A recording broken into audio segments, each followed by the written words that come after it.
कि Indian captain Smriti Mandhana को पलाश मुछल ने चीट किया था। ये सवाल इसलिए उठा क्योंकि पोस्ट आने के बाद सीधी सी बात है, वेडिंग कॉल ऑफ कर दी गई है, नहीं होगी, कैंसिल हो गई है। जो शादी 23 नवंबर को होनी थी उस पर बहुत सारा बवाल मचा, सवाल उठे, स्क्रीनशॉट्स आए, लेकिन अब दोनों ने स्टेटमेंट दी है। एक स्टेटमेंट जो अपने इंस्टाग्राम पर शेयर की स्मृति मंधाना ने, जिसमें उन्होंने लिखा कि पिछले कुछ हफ्ते मेरी जिंदगी को लेकर काफी ज्यादा बातचीत की जा रही है और मुझे लगता है कि अब वक्त आ गया कि मुझे इस पर खुलकर बोलना चाहिए।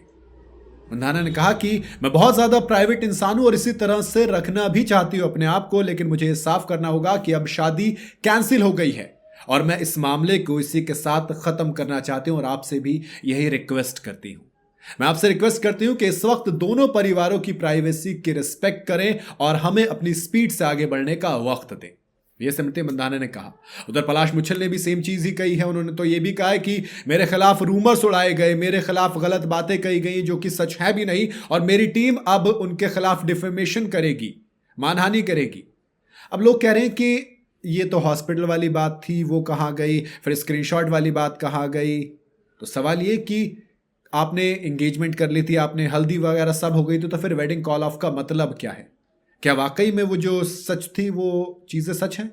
स्क्रीनशॉट्स, वो तमाम चीजों की सच्चाई क्या है? ये सवाल अब और ज्यादा गहरे हो गए।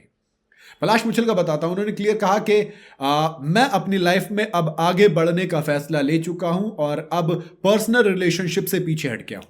ये मेरे लिए बेहद मुश्किल रहा, और खासकर मुश्किल उस चीज पर कि कुछ लोग मेरे खिलाफ बेसलेस रूमर्स फैला रहे हैं, जो सबसे ज्यादा चीज मुझे डरावनी लगी है।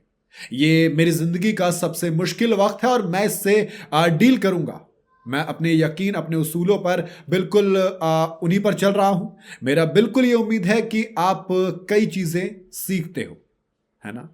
कई बार आप जिंदगी को एक पॉज देते हो सिर्फ इसलिए क्योंकि आप अनवेरिफाइड गॉसिप को जज करने लग जाते हो उसके बेस पर। कभी आप हकीकत जानने की कोशिश नहीं करते हो। पलाश मुछल क्लियरली कह रहे हैं कि वो जो चीजें हुई हैं वो बेसलेस रूमर्स हैं, वो सिर्फ अनवेरिफाइड चीजें आ गई निकल कर, चाहे स्क्रीनशॉट्स की बात करो या कुछ भी चीजों की बात करो। और अब पलाश ने कहा कि मेरी टीम लीगल एक्शन लेगी उनके खिलाफ जो कि ये फेक न्यूज फैला रहे हैं। अब देखो, सीधी सी बात है, स्मृति मंधाना ने वेडिंग कैंसिल की, पलाश ने वेडिंग कैंसिल की। स्मृति ने उससे पहले फोटो डाली जिसमें एंगेजमेंट की रिंग नहीं थी, प्रपोज हुआ था स्टेडियम में जाकर। तो फिर अचानक से ऐसा क्या हुआ? पलाश की मम्मी ने, पलाश की बहन ने, पलक मुछल ने भी ये स्टेटमेंट दी थी कि स्मृति के ज़्यादा क्लोज है पलाश स्मृति के फादर के, तो वो जो फादर की तबीयत बिगड़ी इसलिए वेडिंग को पोस्टपोन किया गया। लेकिन अब जब पोस्टपोन के बाद कैंसिल हो गई है, वो सोचिए वो वेडिंग जो पिछले कई दिनों से, महीनों से चर्चा में थी, आपने स्टेडियम में जाके प्रपोज किया था, तो ऐसे ही थोड़ी ना कैंसिल हो जाएगी, है ना। मुझे तो ये लगता है कि कुछ तो वजह हो सकती है। अभी खैर कभी दोनों बैठेंगे शायद, या दोनों स्टेटमेंट देंगे पब्लिक में, तो पता चल जाएगा। तब तक के लिए अंदाजे लगाना बंद करें तो ज़्यादा बेहतर है। दोनों को अपना स्पेस दें ताकि दोनों अपने अपनी चीज़ों के साथ हील कर सके। एक चीज़ तय है कि वाकई में दोनों ही फैमिलियों को झटका बहुत बड़ा लगा होगा और इस वक्त काफ़ी मुश्किल वक्त से वो गुजर रहे हैं।